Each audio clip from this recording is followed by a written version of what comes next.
palavra Dr. James Walker, para nos brindar aí um pouco com a sua experiência sobre o tema. Muito bom dia a todos. Eu inicio a minha fala me apresentando. Sou James Walker, advogado criminalista aqui do Rio de Janeiro, especialista em compliance. Eu quero, em nome da mesa, Dr. Carlo Lucchioni, Dr. Mauro, Dr. Ricardo Inglês, agradecer esse convite honroso de estar diante dos senhores para tentar estabelecer uma dialética sobre compliance, o que é o compliance, o significado, e dar um overview de compliance aos senhores. Agradeço à Rede Júri esse honroso convite. Estendo a cada um dos senhores e das senhoras as boas-vindas ao Rio de Janeiro. Sei que temos advogados aqui do Brasil e do exterior, e de todo o Brasil. Então, estendo aqui as boas-vindas da nossa casa. Essa é a nossa casa, a Ordem dos Advogados do Brasil, seção do Rio de Janeiro, em nome do nosso presidente Felipe Santa Cruz. Eu que sou aqui presidente da Comissão de Anticorrupção e Compliance da OAB do Rio de Janeiro, de uma subseção. E, em nome do presidente, recebam as boas-vindas. Seguindo no que realmente interessa, falar de compliance. Compliance vem do verbo em inglês to comply, que significa estar de acordo, em conformidade, seguir as regras. Isso, para nós brasileiros, parece algo novo. Apenas para criar uma contextualização do que eu vou falar, o FCPA, a lei americana anticorrupção, o Foreign Corrupt Practices Act, essa lei ela é de 1977. Então, criando ponto e contraponto, nós temos uma lei americana anticorrupção de 1977, que é paradigma mundial de leis anticorrupção, e temos a lei brasileira, 2013. Então, os senhores avaliam o lapso temporal de uma lei americana anticorrupção e a lei 12846 de 2013, regulamentada pelo decreto 8420 de 2015, que de 2013 ela teve uma vacatio legis de 6 meses. Até hoje só teve 3 aplicabilidades, em 3 casos práticos, 2 no Espírito Santo e um mais recente a nível nacional. O compliance, ele nasceu em um contexto, numa quadra histórica americana que os Estados Unidos tentavam reorganizar no seu sistema interno as medidas jurídico, políticas e sociais para a contenção de atos de corrupção. Alguns casos gigantescos de corrupção movimentaram aquele país, então a justiça estadunidense, através dos conhecimentos filosóficos jurídicos, e naquela quadra o que se via era um direito pautado por uma filosofia alicerçada nos conhecimentos de Dworkin. Ronald Dworkin era quem ditava os caminhos filosóficos jurídicos do liberalismo político americano naquele momento, muito influenciado por John Rawls, a escola de John Rawls. Então, dentro desse contexto do liberalismo político, sob a perspectiva de John Rawls, na influência de Dworkin, surge a lei em 1977 com o seguinte sentido: lá nos Estados Unidos, buscar dentro do panorama sistêmico jurídico medidas efetivas para conter atos de corrupção no mundo corporativo. E aí, o Dr. Carlo Lucchioni disse nas suas últimas frases o seguinte: aqueles que acham que compliance pode ser caro, tem que alertar para esse fato. Isso aí é o corolário de um axioma imortalizado por um ex-procurador-geral, ex-subprocurador-geral de justiça norte-americano, Paul McNulty, que imortalizou esse axioma, isso 20 anos atrás, que diz o seguinte: If you think compliance is expensive, try non-compliance. Se você pensa que compliance é caro, tenta o non-compliance. No Brasil, a maior experiência sobre isso, e eu não vou ingressar na seara empírica, porque os exemplos nos serão dados pelo Dr. Ricardo Inglês. Ele vai trazer casos práticos para a gente, mas esse emblemático, especificamente da Petrobras, eu vou abordar ainda que levemente, sobretudo em razão da nossa atuação na Operação Lava Jato. Conhecemos os meandros do que ocorreu e que está ocorrendo ali. E eu posso dizer aos senhores o seguinte: no contexto contemporâneo brasileiro, o maior exemplo da empresa que tentou o não compliance chama-se Petrobras. Eu deixo aos senhores a ideia de que no organograma daquela empresa havia 4 gigantescas diretorias até novembro de 2014, porque, enfim... mas a senhora Dilma Rousseff, em 2014, alterou o organograma dessa gigantesca empresa, a Petrobras, e uma das diretorias sucumbiu e foi criada a maior dentre todas, e as 3 outras grandes diretorias hoje submetidas a essa grande diretoria, que é a diretoria de governança, compliance. Então, voltando ao overview do que é compliance, na sua dogmática, né, nós dizemos o seguinte: o compliance ele existe para atender a 3 pilares basicamente. A detecção de atos de corrupção. No outro polo, a remediação dos atos de corrupção. E, é claro, entre um e outro, a prevenção. Então, nós temos que prevenir atos de corrupção. Uma vez que eles existam, nós temos que detectá-los e agir. E, por último, remediar suas consequências. Então, nesse contexto, prevenir, detectar e remediar é que o compliance espalha as suas bases e impõe uma nova perspectiva de abordagem dos advogados dentro do mundo corporativo. Acontece que seguir sem compliance significa sucumbir. E eu vou explicar o porquê numa breve demonstração da história ou da genealogia normativa do compliance desde os Estados Unidos até nós chegarmos na Lei 12846. Então eu disse aos senhores que lá atrás, em 77, os Estados Unidos promulgam o FCPA. Vem num crescente normativador dentro do Estado americano, regulamentando as relações do poder público com a seara privada, ou seja, o mundo corporativo e o poder público. E, a partir daí, inúmeros atos normativos são publicados, e em referência a eles eu destaco algumas leis, que são aquelas que formam, junto com o FCPA, a coluna vertebral do sistema americano de normatização de compliance. Nós temos, então, o Dodd-Frank Act, nós temos o Sarbanes-Oxley, ou Sarbox, o americano vai reduzindo, ele vai cortando, vai abreviando. O nome da lei é Sarbanes-Oxley, vira Sarbox, depois vira SOX. Né? Hoje, se alguém lhe perguntar o que é o SOX, é a lei Sarbanes-Oxley. E nesse crescente, depois vem todas as normativas a partir da criação do SIC, que é a Security Exchange Commission, que seria o equivalente aqui da nossa Comissão de Valores Mobiliários, que nos Estados Unidos tem a função, em conjunto com o Departamento de Justiça daquele país, de regular, apurar e apenar administrativamente todas as empresas que não andem em compliance, que não andem em conformidade. Aqui, nós teríamos, até ontem, a Controladoria Geral da União com essa função. Esse senhor, Michel Temer, ele, num primeiro ato de governo, ele extinguiu diversos ministérios e extinguiu também a Controladoria Geral da União. Quem não sabia, fique sabendo, já está extinta a Controladoria Geral da União, órgão de governo fiscalizador, tá?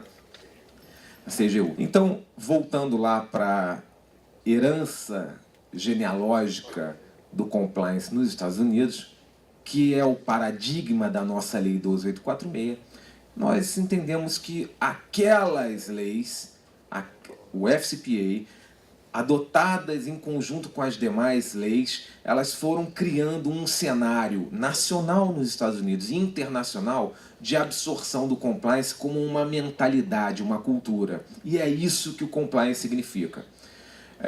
Faço um pequeno parêntese para voltar à genealogia normativa, para dizer o seguinte: imaginem as senhoras, imaginem os senhores, toda corporação, toda empresa numa estrutura piramidal. Então, no vértice da pirâmide está sempre o CEO, o sócio, o dono, o diretor-presidente. Cada corporação atribui um nome dependendo do seu estatuto. E vem dessa figura ou dessa posição a possibilidade maior de implantação de sistema de compliance. O sistema de compliance ele não pode existir isoladamente, ele não pode ser algo simplesmente, esse é um termo muito utilizado, no papel. Ele não pode ser tampouco a imposição de regras inseridas num computador como uma rotina ou apenas papéis a serem assinados. Não. O sistema de compliance de uma empresa deve ser, sobretudo, ou antes de tudo, uma mentalidade que, se não for aceita, que se não for absorvida e imposta de cima para baixo, ela não chega ao que se chama de chão de fábrica. Então, faz-se necessário que o exemplo seja absorvido para que, de cima para baixo, o sistema de compliance, o programa de compliance de uma empresa receba rigidez, robustez e produza os efeitos esperados, os efeitos necessários.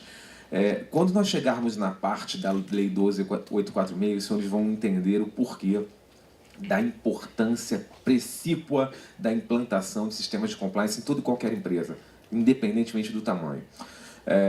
Volto lá para a normatização americana, vem essas leis como em turbilhão, né? E aí outras leis internacionais, o sistema de compliance português, sistema de compliance espanhol, que ensejaram dentro da fronteira, ou dos limites de Schengen. O Tratado de Schengen, ele determina que os 28 países pertencentes à comunidade europeia, integrem entre si os seus programas públicos de compliance. Diante dessa perspectiva, outros países começam a editar as suas leis anticorrupção. Vem em 2010 a UK Bribery, que é a lei anticorrupção inglesa, que dentre todas é a mais severa, ela é muito dura realmente.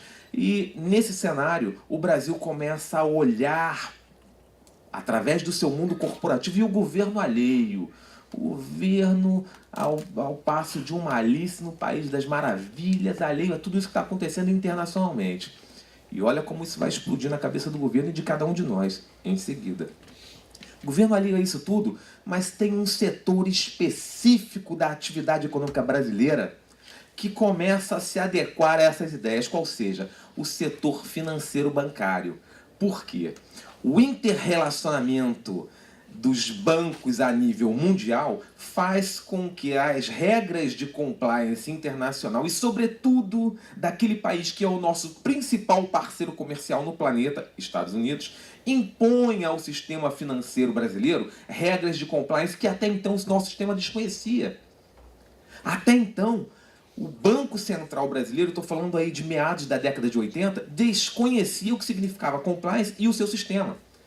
Até que, nas infinitas movimentações e transações bancárias internacionais que envolvessem Brasil e Estados Unidos, os bancos americanos começam a chamar as instituições financeiras brasileiras e dizer o seguinte: olha, para nós efetuarmos essa operação de câmbio, essa operação de crédito, essa operação financeira, faz necessário que o seu sistema de compliance aí se comunique com o nosso. Porque, antes de tudo, compliance é prevenção de fraude, atos de corrupção e, sobretudo, financiamento ao terrorismo. Nesse contexto, o sistema bancário brasileiro começou a atentar para aquelas regras americanas e viu o seguinte: olha, nós temos que nos adequar àquilo ali. E aí, estanco o meu parênteses e volto para a escalada, degrau por degrau, da evolução normativa do compliance a partir das regras americanas. Então, já posto e sedimentado o sistema americano de normatização, o que acontece? O SIC assume uma função fundamental de normatização. E aí, eu vou ter que dar uma acelerada porque me foi levantada a placa de 10 minutos. E aí o que acontece? o SEC assume esse protagonismo regulamentador dentro do sistema americano e começa a editar normas. E eu já deixo aqui para vários advogados do setor da seara empresarial e corporativa o seguinte: existe uma regra americana editada pelo SEC que diz que qualquer empresa, senhores, anotem essa informação, qualquer empresa das nossas fronteiras americanas para fora não poderão mais negociar com uma empresa americana a partir de dezembro de 2017, se não se submeterem ao seguinte: primeiro, ou essa empresa estrangeira tem um programa sério, rígido e robusto de compliance para negociar $1 que seja com as empresas americanas, essa é a primeira informação, ou, em não havendo o seu próprio programa de compliance, terão que se submeter às nossas regras de compliance. O que eu estou querendo dizer é o seguinte, ou já estou dizendo, qualquer empresa brasileira que queira negociar com o mercado americano a partir de dezembro de 2017, ou tem um programa sério, rígido e dono de compliance, ou não negocia, ou se submete às regras deles, que são regras infinitamente piores. Piores no sentido de mais rígidas. Digo ao senhor o seguinte, vem então, dei um salto, em razão dos 10 minutos, falava ainda agora com o Dr. Tostes, o seguinte, onde é que ele está? Que é inexorável que tudo volta, tudo retorna, né? Tudo é recuperável, até a recuperação judicial, menos o tempo. Só tenho 10 agora talvez 8. Então, vem a Lei 12.846, a bendita ou maldita lei anticorrupção brasileira, veio de forma assodada, como quase tudo nesse governo que, não sei se ficou, saiu, o senhor sabe melhor do que eu, já repeti isso aqui. Então vem a Lei 12.846, por quê? Porque o governo brasileiro comprometeu a República Brasileira em diversos tratados internacionais, sobretudo de Mérida. Então, nesse contexto, não havia possibilidade do Brasil seguir sem implementar aquilo que havia anteriormente se comprometido. E vem a Lei 12.846. Contexto mais importante da Lei 12.846. Primeiro, ela traz, logo nos seus 3 primeiros artigos, a responsabilidade objetiva na esfera civil e administrativa por atos de corrupção praticados, senhores, anotem também essa informação, praticados pela empresa, pelos seus agentes ou por terceiros por ela contratados para atuar em seu nome. Isso quer dizer o seguinte, um advogado contratado pela empresa, um despachante contratado pela empresa em outro estado praticou um ato de corrupção, a responsabilidade é objetiva, Dr. Tosh, dessa empresa, independentemente de culpa, sabemos disso, e ela responderá por esse ato de corrupção de um terceiro, inclusive. Então, essa lei fixou critério de fixação, critério de atribuição de responsabilidade objetiva, independentemente de culpa. Mas, na seara administrativa e na seara civil. Então, responsabilidade civil, que vem aqui um mestre, do qual já fui até monitor muitos anos atrás, o desembargador Sérgio Cavalieri Filho, que é um dos maiores especialistas do Brasil em responsabilidade civil, tem um belo livro no assunto. Então, vem a responsabilidade civil e administrativa da empresa, da pessoa jurídica. Qual seria, então, a responsabilidade do gestor, dos sócios, do CEO? Olha, eu quero alertar aos senhores, para que os senhores alertem os seus clientes do seguinte, essa lei anticorrupção ela é voltada para o mundo corporativo, doutor Ricardo Iglesias. Ela é uma lei dirigida às pessoas jurídicas. Então tá tudo bem. Nós estamos aqui, a empresa tem personalidade distinta da nossa, doutor Ricardo Iglesias. Ela é empresa? Não. Atentem ao artigo 14 da lei que diz o seguinte.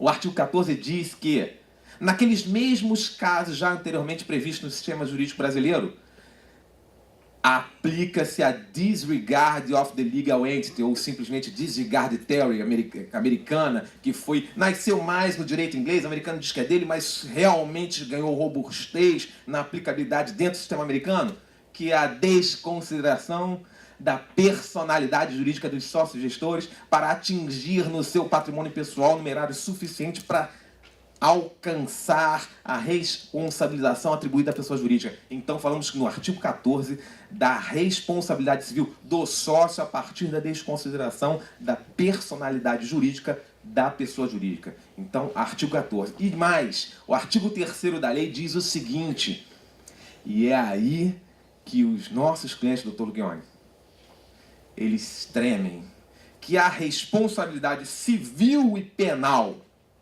do sócio ou do gestor, doutor Ricardo, ela será apurada independentemente da responsabilidade da pessoa jurídica. Ou seja, a CGU, viva ou morta, não sei como é que fica, que apurava a responsabilidade através do PAR, do processo administrativo de responsabilização da pessoa jurídica, essa é a seara administrativa, que pode alcançar a seara jurídica no segundo momento, mas o sócio será responsabilizado, sim, civil, criminal e administrativamente por força do artigo 3º. É claro que neste caso específico dos sócios não tem aplicabilidade aquela regra da responsabilidade objetiva, porque seria desconstruir a teoria da culpa, tá certo?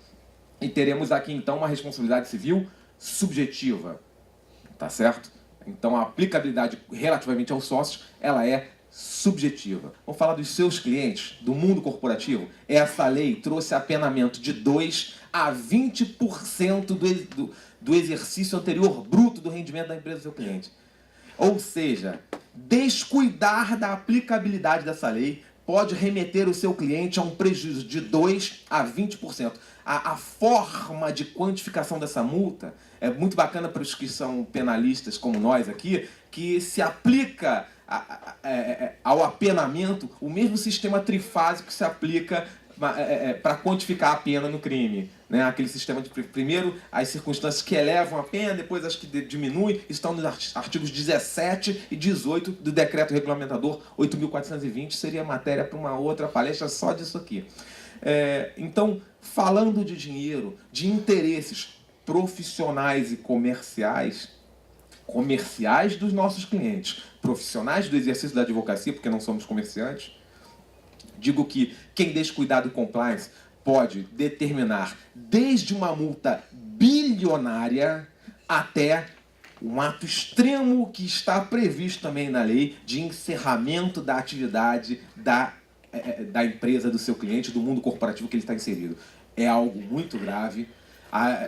Alternativamente, essa lei pode ser de 6 mil a 60 milhões, quando se consegue encontrar o faturamento bruto do ano anterior. Então, é algo muito preocupante, é algo muito relevante e nós temos que estar atentos a isso o tempo todo.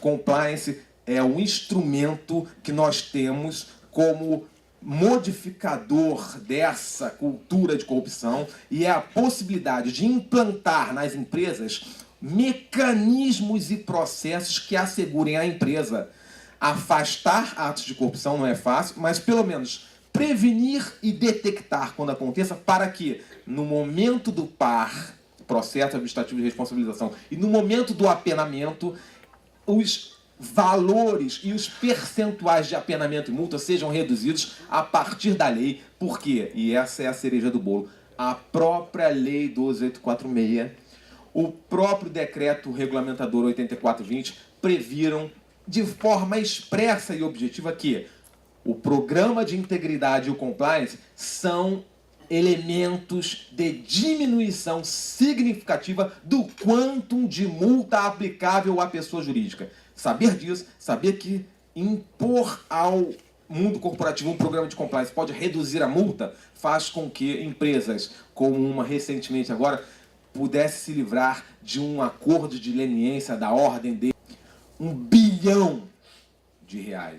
Então, se compliance é caro, não chegaria a 1% desse 1 bilhão que foi pago por uma empreiteira, que vai ser pago por uma empreiteira.